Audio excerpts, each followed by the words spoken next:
وہ سامنے سے بڑی تیزی سے کوئی گزر گیا، کبھی سفید لباس میں کبھی کالے لباس میں، اور تیزی سے بھاگ کر جس طرح سے یا وہ کمرے میں جاتا ہے تو غائب ہو جاتا ہے، یا کوئی بڑی تیزی سے عورت ہے چوڑیے پہنی ہوئی ہے، بھاگتی بھاگتی سیڑھیوں پر جا رہی ہے، باقاعدہ ہم لوگ دیکھ رہے ہوتے ہیں۔ اتنا ہی نہیں کہ اگر ہم لوگ گھر میں نہیں ہیں تو بہنوں کو، امی کو تہہ خانے سے ہماری آواز میں آوازیں آنا۔ ایک بار تو میری بہن کہتی ہے کہ میرے بھائی جس کے اوپر حملہ ہوا تھا اسی کے روپ میں مجھے کسی نے آوازیں دی اور کہا کہ جلدی آؤ، تہہ خانے سے سامان اٹھانا ہے۔ وہ کہتی ہے کہ میں اس حد تک معاف ہو گئی کہ مجھے یہ بھی یاد نہیں رہا کہ تہہ خانے میں تو ہم لوگ جاتے ہی نہیں ہیں۔ میں اس کے پیچھے پیچھے تہہ خانے میں چلی گئی، جا کر دیکھا تو وہاں پر کوئی بھی نہیں تھا، تہہ خانہ خالی تھا۔ ابھی وہ سامنے میرا بھائی اس کو آوازیں دے رہا ہے تو وہ بہت زیادہ ڈر گئی۔ تو اب ہماری مدد کریں کیونکہ ہم اس گھر کو چھوڑ نہیں سکتے، ہمارا ایک وہی ٹھکانہ ہے، وہی گھر ہے، ابائی گھر ہے ہم لوگوں کا، ہم نے اس پر بہت پیسہ لگایا ہے اس کو سیٹ کرنے کے لیے، بھی نیا گھر اوپر سے بنایا۔ شاہ صاحب نے ان کی ساری باتیں سنی، اس کے بعد انہوں نے پڑھائی کی تو ان کا یہ کہنا تھا کہ وہاں پر جو تہہ خانہ ہے وہاں پر سکھ جنات کا بسیرا ہے، وہ قبیلہ سکھ جنوں کا ہے، اور وہ بہت زیادہ سخت قسم کے جنات ہوتے ہیں۔ جنات میں بھی جیسے میں نے پہلے آپ لوگوں کو بتایا تھا، ہندو، مسلم، کرسچن، اس طرح کے جنات ہوتے ہیں، اور یہ بھی کمیونٹی وائز بھی ہوتے ہیں، مذہب وائز بھی ہوتے ہیں، اور یہ بڑے سخت بھی ہوتے ہیں۔ ان کا یہ کہنا ہے کہ وہاں پر ان کا پورا قبیلہ آج سے نہیں، جب سے یہ گھر پارٹیشن سے پہلے بھی جن کی پوزیشن میں تھا، جن کے پاس تھا، جو اس کے مالک تھے، یہ جنات تب سے ہیں، اور یہ اس تہہ خانے میں ہی مقیم ہے، یہاں تک کہ یہ کسی کو نقصان نہیں دیتے جب تک ان کی جگہ پر جایا نہ جائے، ان کو تنگ نہ کیا جائے۔ سامان کی حد تک انہوں نے آپ کو برداشت کر لیا، وہاں پر ان کے کچن، ان کے کھانے پینے کی جگہ، ان کے بھی مکمل گھر ہوتے ہیں۔ جب آپ لوگوں نے وہاں پر ان کی زندگی میں مداخلت شروع کی، سونا بیٹھنا شروع کیا، باتیں کرنی شروع کی، اور آپ لوگوں میں سے وہاں پر کسی نے نماز یا قرآن پاک پڑھنے کی بھی کوشش کی ہے، تو یہ بات بھی ٹھیک تھی۔ میری بہن اور والدہ اکثر وہاں پر نماز پڑھ لیا کرتی تھیں، ظہر کی نماز پڑھ لینی، قرآن پاک پڑھ لینا۔ اس سے وہ مخلوقات بہت زیادہ تنگ ہوئی، کیونکہ وہ چیزیں جب وہاں پر جس جگہ پر نان مسلم جنات کا بسیرا، وہاں پر قرآن پاک یا نماز پڑھی جائے تو وہ تنگ ہوتے ہیں کہ ہمیں یہاں سے نکالنے کے لیے یہ پڑھائی کی جا رہی ہے۔ اسی لیے انہوں نے تنگ آ کر بدلہ لینے کے لیے آپ کے پورے گھر میں وہ پھیلے کہ وہاں سے ان سب کو ہم نکال کر باہر کر دیں اور یہ جگہ ہماری ہو جائے۔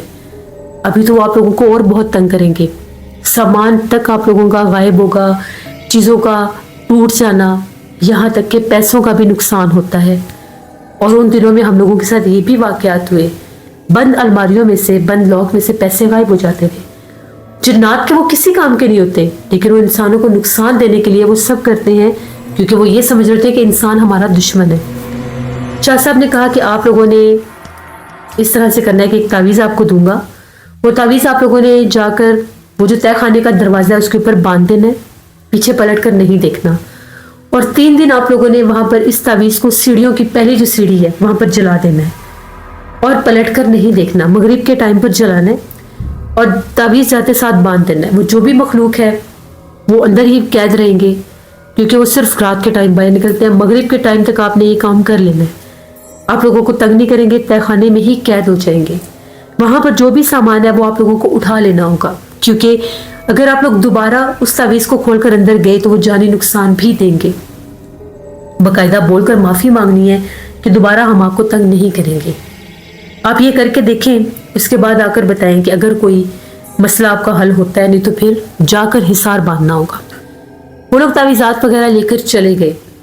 تقریباً 4-5 دن کے بعد وہ لوگ واپس آئے، آ کر یہ کہنے لگے کہ جو تعویذ آپ نے دیا وہ باندھنے سے پہلے ہم لوگوں نے وہاں سے اپنا سارا سامان نکال لیا۔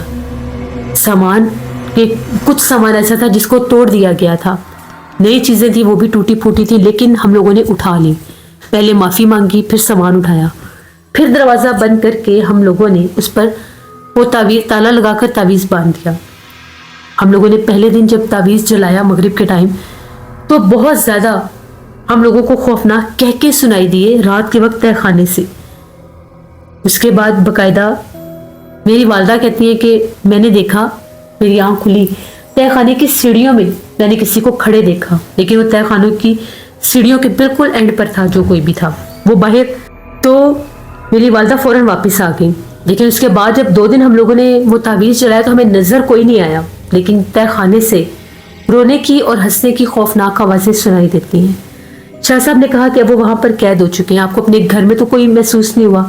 انہوں نے کہا کہ نہیں، گھر میں دوبارہ نہ کوئی نظر آیا ہے، نہ کوئی بھاگتا دوڑتا محسوس ہوا ہے، بس اتنا ہی تھا جتنا وہ تعویذ لگانے سے پہلے کا تھا۔ پھر شاہ صاحب نے کہا کہ وہ اپنے 7 دن اپنے گھر میں سورہ بقرہ کی تلاوت صرف اپنے حصے میں لگانی ہے، کوشش کرنی ہے کہ تہ خانے والی سائڈ پر نہ جائیں، کمرے میں بیٹھ کر تلاوت کر لیں خود، اور آواز اتنی بلند نہیں ہونی چاہیے کہ تہ خانے تک جائے، تو وہ دوبارہ سے آوازیں بھی نہیں دیں گے، انشاءاللہ مسئلہ حل ہو جائے گا۔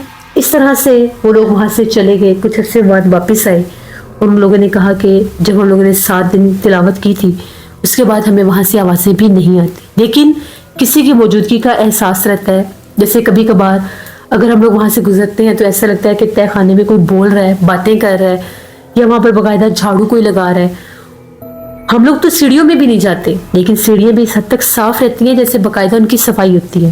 تو شاہ صاحب نے ان کو بتایا کہ وہ اب آپ کو نہیں تنگ کریں گے، کیونکہ آپ لوگوں نے جا کر ان کو پہلے تنگ کیا تو انہوں نے آپ کو تنگ کیا۔ تو یہ ایک پرانے تہ خانے کی کہانی تھی کہ کس طرح سے آباد شہروں کے مکانوں میں بھی یہ مخلوقات موجود ہوتی ہیں، ضروری نہیں کہ ویرانوں میں ہی ہوں۔ جب آباد شہروں کے مکان ویران کر دیے جاتے ہیں تو وہاں پر بھی جنات کا بسیرا ہو جاتا ہے، اور وہ انسانوں سے پہلے کے وہاں پر مقیم ہوتے ہیں۔ تو یہ ایک کہانی تھی نانا جی کی جو میں نے آپ کے ساتھ شیئر کی۔ تو بہت شکریہ ذوالفقار آپ کا۔ لسنرز، یہ تھی آج کی نانا جی کی ایک کہانی۔ انشاءاللہ نانا جی کی کہانیوں میں لانگ سٹوریز بھی لایا کروں گی۔ ابھی فی الحال میں نے جیسے دوسرے چینل پر بھی دینی ہوتی ہے تو اتنی لانگ نہیں پوسٹ کرتی، جلدی لانگ بھی پوسٹ کروں گی۔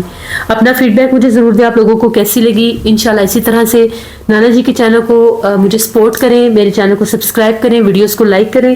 کل پھر ملاقات ہوگی کسی نئے نانا جی کی کہانی میں۔ جہاں رہیں خوش رہیں۔